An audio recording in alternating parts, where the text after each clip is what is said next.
Bugünümüz ayan, ertir garanky. Ömrüň bälim wagty üýşüp duraly. Esasy didardyr. Pul baýlyk soňkyp, nurly didelerden doýşup duraly.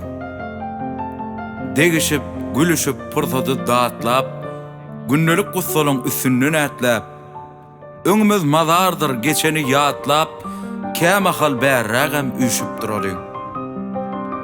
Adam umydugar, herdem süýrege, mydama madda däl ruhy direge, yalandan bolsa da birege, käte gowsazlar diýişip duraly.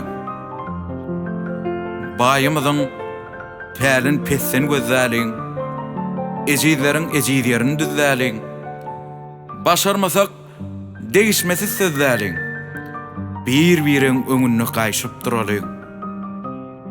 Durmuş hüwesçöňdir, mydam gaýnaga, herdem taýyn bolgan dostum seýnaga, tamaky näl daşymyzdan seýlaga, özümize hormat goýşyp duraly.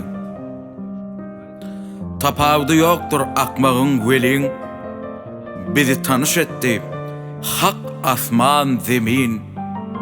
Müň epiň başyna ýetdimem welin, umuman ýygydan üýşüp duralyň, käme hal bärrägem süýşüp duraly.